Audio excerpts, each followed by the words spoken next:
जो अगला हार्मोन है वो है एस्ट्रोजन। मैंने अभी आपको बताया कि ये जो एस्ट्रोजन हार्मोन है ये फीमेल सेक्स हार्मोन है। ये फीमेल्स में रिलीज़ होता है। ये 20% ये हार्मोन मेल्स में भी रिलीज़ होता है। ठीक है, 20% ऑफ दिस हार्मोन मेल्स में भी रिलीज़ होता है, पर बहुत कम, मतलब 20%। आपने देखा होगा कि कई जो मेल्स हैं उनमें ब्रेस्ट थोड़ी थोड़ी डेवलप हुई होती है, और लाइक उनकी जो बॉडी शेप है वो थोड़ी थोड़ी फीमेल्स जैसी होती है। उनके हिप्स ब्रॉडन होती हैं एंड ब्रेस्ट डेवलप हुई होती है, एंड उनकी वॉइस भी थोड़ी फीमेल्स जैसी होती है। वो इस वजह से होती है क्योंकि उनमें ये जो फीमेल सेक्स हार्मोन है ये ज़्यादा रिलीज़ हो रहा होता है टेस्टोस्टेरोन हार्मोन के मुताबिक। क्योंकि जो टेस्टोस्टेरोन हार्मोन वो मेल्स में ज़्यादा रिलीज़ होना चाहिए, ठीक है, देन द एस्ट्रोजन। जो एस्ट्रोजन हार्मोन है वो फीमेल्स में ज़्यादा रिलीज़ होना चाहिए। पर कई बार क्या होता है कि जो मेल्स में टेस्टोस्टेरोन हार्मोन से ज़्यादा एस्ट्रोजन हार्मोन रिलीज़ हो रहा होता है, जिसकी वजह से वो थोड़ा थोड़ा फीमेल्स जैसे दिखना शुरू हो जाते हैं। मेनली ये फीमेल सेक्स हार्मोन है।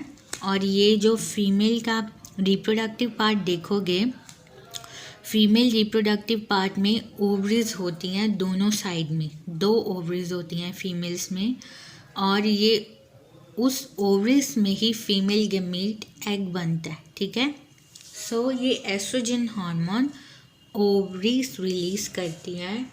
कब रिलीज़ करती हैं? जब वो प्रॉपरली डेवलप हो चुकी होती हैं और उस तादाद पे पहुंच चुकी होती हैं जब उनका फीमेल्स में मेंस्ट्रुअल साइकिल शुरू होना होता है। ठीक है, ड्यूरिंग प्यूबर्टी। सो ये हार्मोन रिलीज़ आपने देखा होगा कि जब फीमेल्स प्यूबर्टी में पहुंचती हैं, लाइक 13-14 की एज में, तो उनकी ब्रेस्ट डेवलप होनी शुरू हो जाती है। उनका जो यूट्रस पार्ट है वो थोड़ा ब्रॉडन होना शुरू हो जाता है, वेजाइना पार्ट ब्रॉडन होना शुरू हो जाता है, एंड प्यूबिक हेयर होते हैं, वहाँ पे हेयर्स आने शुरू हो जाते हैं, एंड जो उनकी हिप बोन है वो भी थोड़ी ब्रॉडन हो जाती है। ये सारे चेंजेस आप एक टीनेज गर्ल में देख सकते हैं जब वो प्यूबर्टी की एज में आती हैं।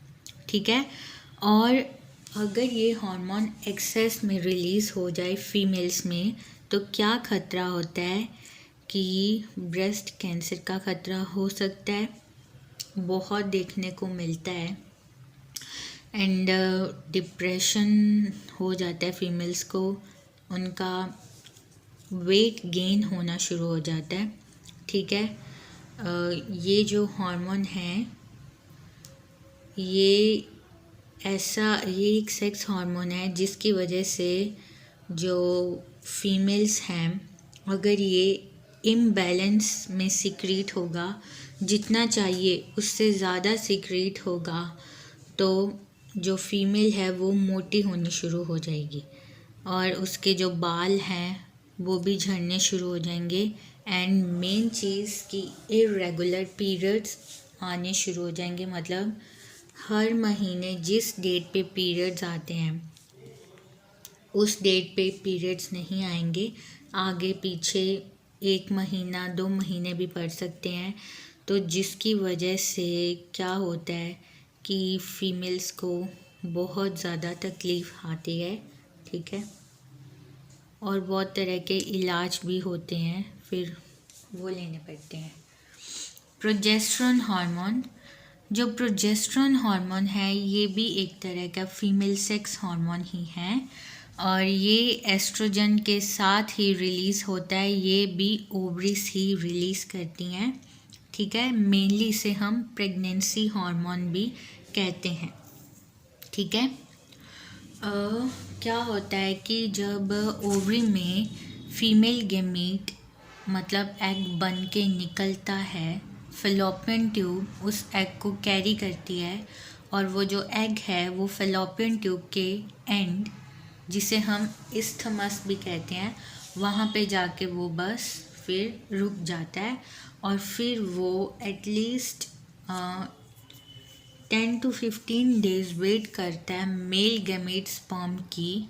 अगर 10 to 15 डेज में मेल गैमेट स्पर्म आ जाता है तो male gamete and female gamete fertilize कर जाएंगे और फिर आगे का जो सारा प्रोसेस है, यूट्रस की वॉल के साथ जाइगोट जुड़ के फिर बेबी बनता है। और अगर 15 डेज में स्पर्म नहीं आए तो जो फीमेल गैमेट है वो टूट जाता है, जिसे हम कहते हैं ब्लीडिंग या मेंस्ट्रुअल साइकिल। ठीक है। अब जब फीमेल गैमेट ओवरी में से रिलीज होता है तब ही ये estrogen hormone and progesterone hormone ये भी रिलीज हो जाते हैं ओवरी में से। और एस्ट्रोजन हार्मोन तो मैंने अभी बता दिया क्या करता है।